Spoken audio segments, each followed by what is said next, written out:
Pisarannya yang dimaksud ini bukan kemudian suami di satu kamar kemudian istri di kamar yang lain karena faktor anak. Wanita yang ditalak oleh suaminya talak 3 itu harus menikah dengan laki-laki lain, sebenarnya adalah juga bentuk hukuman kepada suaminya yang pertama tadi itu.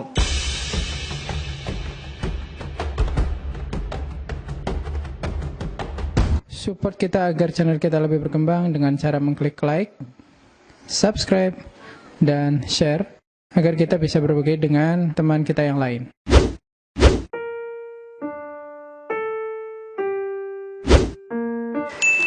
Jadi talak itu memang perkara yang rumit ya. Jadi pada prinsipnya memang rumah tangga itu bangunan rumah tangga itu adalah untuk mewujudkan suasana yang sakinah, mawaddah, warahmah di antara kedua pasangan. Tetapi kadang-kadang memang dua orang ini tidak selalu cocok dan memang ada jalan keluar, yakni bercerai atau talak ya.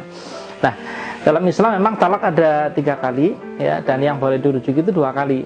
Talak pertama kemudian boleh rujuk, talak kedua boleh rujuk. Tapi kalau sudah jatuh talak ketiga memang situasinya agak rumit karena syariat itu mensyaratkan bahwa istri yang telah ditalak itu harus menikah dengan laki-laki lain ya terlebih dahulu.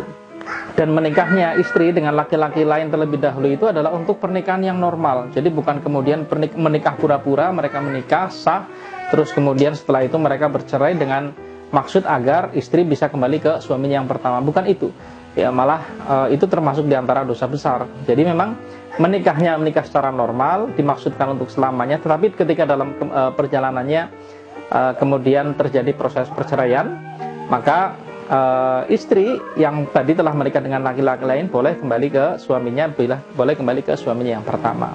Jadi ini memang diantara hukum yang harus dilaksanakan ketika telah jatuh talak 3. Dan karena itu kita memang perlu berhati-hati ya, jangan mudah kita mengucapkan kata talak kepada istri kita. Sungguh pun itu adalah hak prerogatif dari suami ya, hak prerogatif dari suami.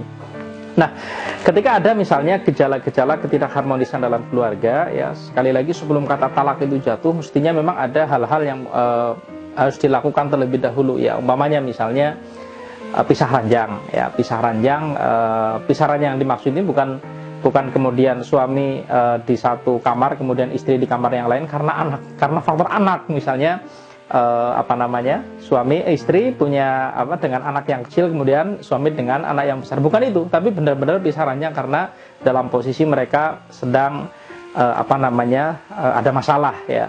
Nah, harapannya apa? Harapannya terus kemudian muncul kerinduan, muncul keinginan untuk bisa bersama lagi.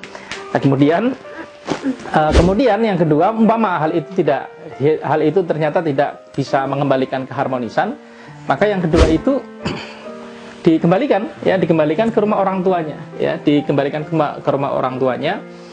Terus kemudian dengan itu selama beberapa waktu dikembalikan ke rumah orang tuanya selama beberapa waktu, dan kemudian mungkin diantaranya nanti akan ada proses mediasi antara dua pihak, mewakili pihak suami maupun mewakili pihak istri.